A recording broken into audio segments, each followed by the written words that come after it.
안녕하세요. 수학을 가르치는 김경준입니다. 오늘은 오늘 시행한 시험이죠. 2026년 휘문고 1학년 1학기 중간고사 시험이 어떻게 출제되었는지를 분석하고자 합니다.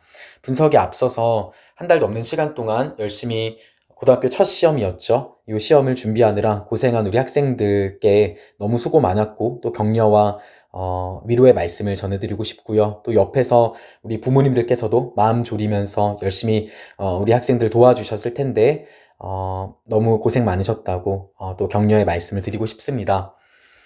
분석에 들어가기 앞서서 제 소개를 간단히 하겠습니다. 저는 휘문고를 졸업하고 서울대학교 수학교육 학사와 석사를 마쳤고 작년부터 휘문고등학교를 전담으로 해서 올해는 휘문고 1, 2 학생들을 열심히 지도하고 가르치고 있습니다.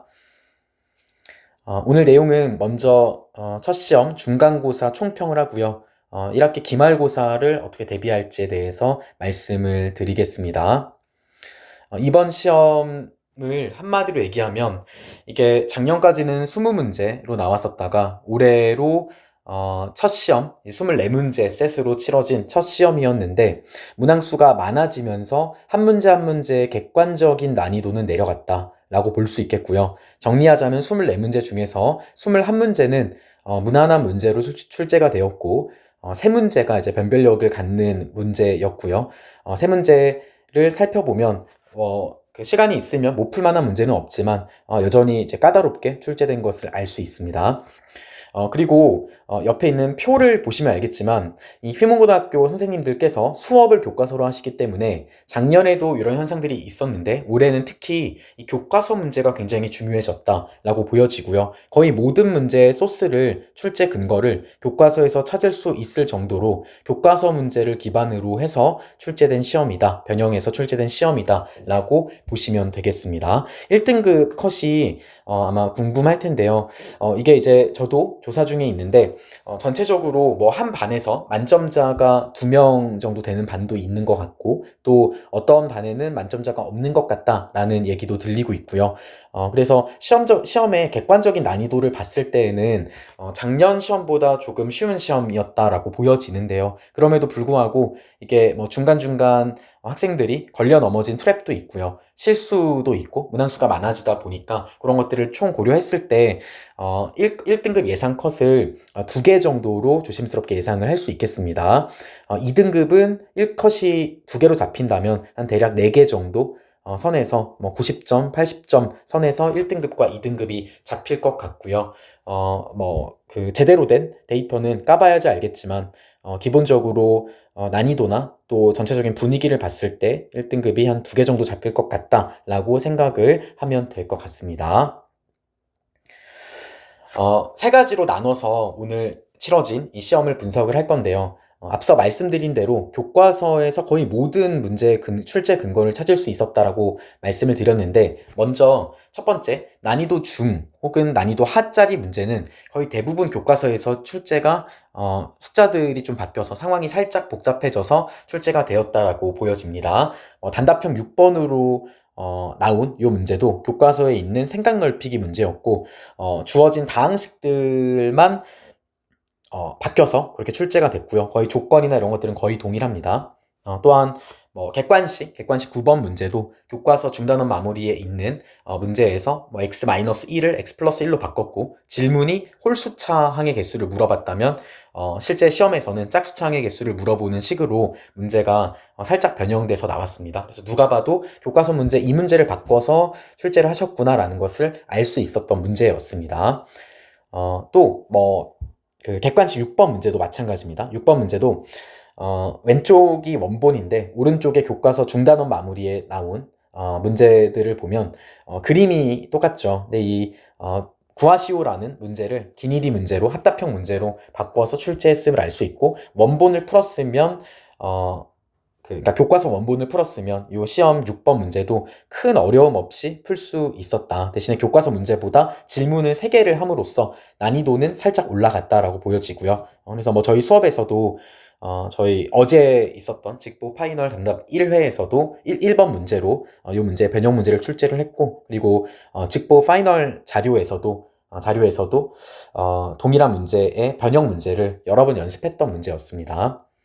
난이도 중상 문제로 가보겠습니다. 난이도 중상 문제도 여전히 교과서에서 출제 근거를 찾을 수 있지만 교과서에 나온 크게 보면 두 문제 정도의 문제를 한 문제 안에서 조금 더 복잡도를 증가시켜서 문제를 출제했다라고 볼 수 있겠습니다. 객관식 13번 문제를 보면 난이도 중상 정도 되는 문제였는데 제가 풀이를 직접 적었는데요. 이 문제는 교과서 문제에서 한 문제, 두 문제로 나왔던 거를 한 문제 안에서 한 두 문제, 세 문제 정도의 볼륨을 키워서 문제가 출제가 되었습니다. 그래서 사실은 뭐 경우를 크게 이제 두 가지로 쪼개면 됐었고 계산 과정을 그냥 간단히 해보면 개수가 정수라는 조건에 모순이 생기고 그래서 이제 한 가지 안에서 답을 낼 수 있는데 계산량은 좀 있었다라고 보여지고요.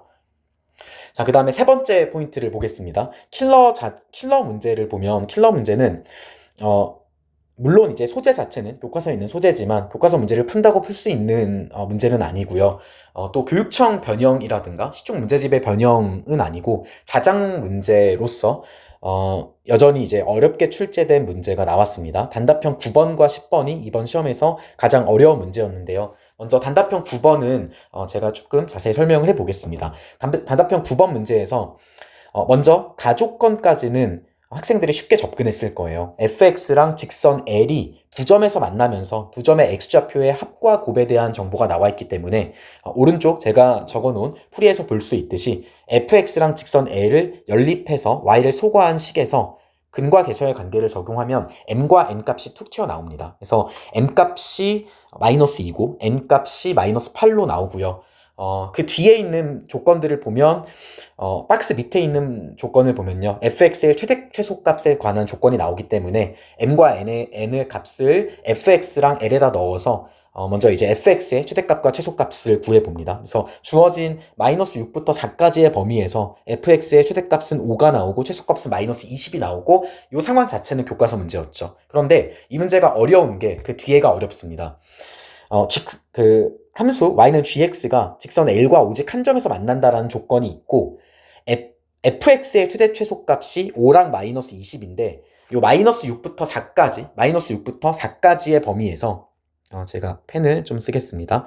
마이너스 6부터 4까지의 요 범위에서 gx의 최대값이 fx와 동일하게 5랑 그 다음에 마이너스 20을 가져야 돼요. 그래서 이 상황에서 이 중간 부분이 이 문제의 핵심인데요. 이걸 학생들은 굉장히 왜 이렇게 복잡하지? 이게 뭐지? 경우를 다 나눠야 되나 하는데 이거는 간단한 핵심적인 관찰을 하면 생각보다 간단하게 문제가 그 뒤는 풀립니다. 핵심 관찰이 뭐냐면 직선 L이 위에서 결정이 됐죠. M과 N 값이 결정됐기 때문에 직선 L이 결정이 됐어요. 근데 직선 L은 기울기가 2면서 여기가 마이너스 6,20이고요. 그 다음에 요 값이 4,0을 지납니다. 그런데 최소값이 마이너스 6, 마이너스 20, 최소값이 마이너스 20이니까 지금 요 값이 마이너스 20이거든요. 따라서 gx가 요 마이너스 20에서 접하면서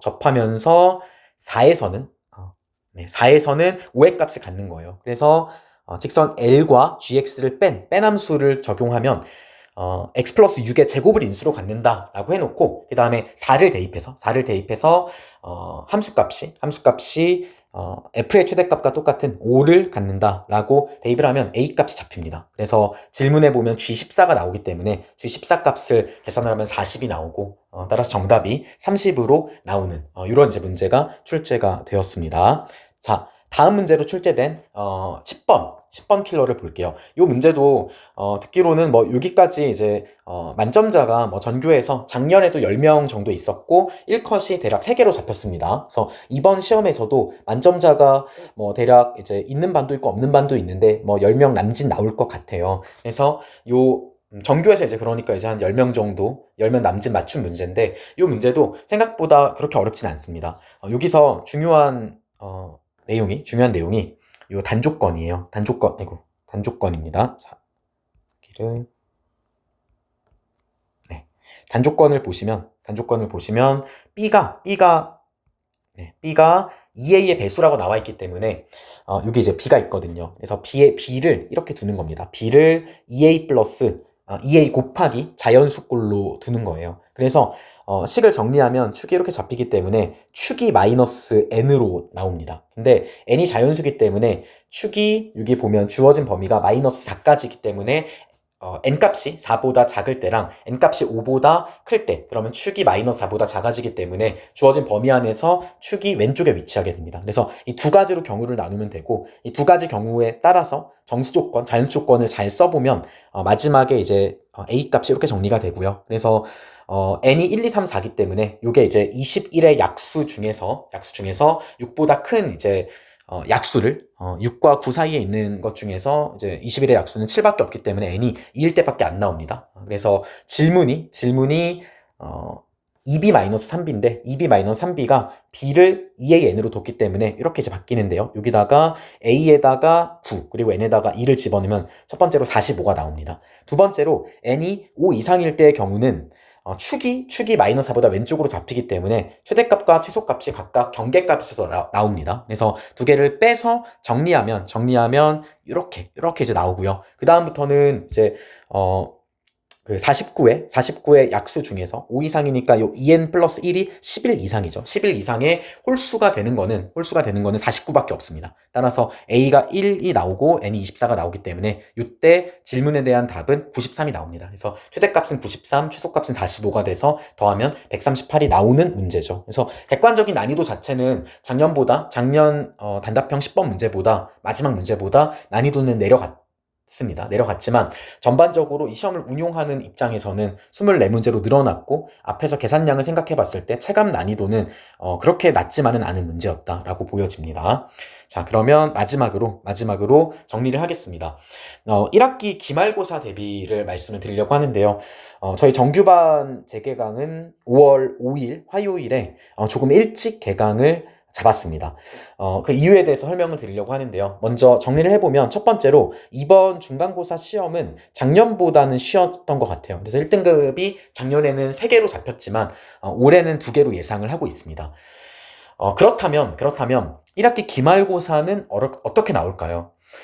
보통 작년을 기준으로 봤을 때 그 2개, 한 학기 안에서 중간 기말 중에서 하나가 쉽게 나오면 다른 하나는 어렵게 나옵니다. 예를 들어 뭐 작년 1학년 2학기 시험 같은 경우는 중간고사가 어렵게 나와서 기말고사는 조금 쉽게 나왔어요. 그래서 선생님들이 학생들의 실력을 좀 봐가면서 적정 수준에서 변별을 잘 하시는 걸로 보여지는데요. 이게 아마 이번에는 전체적으로 쉽게 나왔기 때문에 기말고사에서는 거의 100% 어려워진다라고 보는 게 맞습니다. 그렇다면 이번 시험에서 실수로 아쉽게 틀린 친구들도 있을 텐데 역전의 기회가 기말고사에 남아있다. 그리고 실제 대학교에 반영되는 등급 자체는 중간고사와 기말고사가 합산해서 대학에 반영되는 등급으로 찍힙니다. 그렇기 때문에 기말고사의 역전을 노려보셔야 됩니다.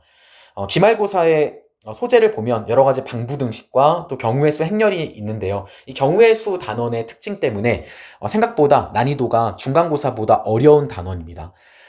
휘문고등학교 2학기, 여기 오타네요. 1학기 기말고사는 6월 30일입니다. 6월 30일이니까 대략 2달 동안 긴 준비 시간이 있습니다. 그렇기 때문에 오늘이랑 또 내일 정도까지는 쉬고 한 금요일 정도부터는 우리 학생들은 공부를 하셔야 됩니다. 그래서 이 기말고사 범위에 문제집 한 권, 뭐 센도 좋고 고쟁이도 좋고 절대등급, 블랙라벨, 뭐 시험 직전 R 등등 유력한 중요한 문제집들 중에서 한 권을 골라서 기말고사의 범위에 해당하는 문제집 한 권을 빨리 푸시길 바랍니다. 제가 학생들한테 얘기하는 것 중에 하나가 지금 열심히 시험을 준비한 지금 실력에서 만약에 한 달의 시간이 더 있었다면 시험 더 잘 볼 수 있을 것 같지 않아? 라고 물어보면 거의 대부분 학생들은 그렇다고 답합니다. 근데 그 실력을, 지금 현 실력을 조금 더 앞당겨야 된다라고 얘기를 하고요. 따라서 남들이 조금 풀어져 있을 때 여러분들은 조금 더 바싹 조여서 거북이처럼 뚜벅뚜벅 쉬지 않고 걸어가셔야 됩니다. 그래서 오늘과 내일까지는 푹 쉬시고요. 금요일부터는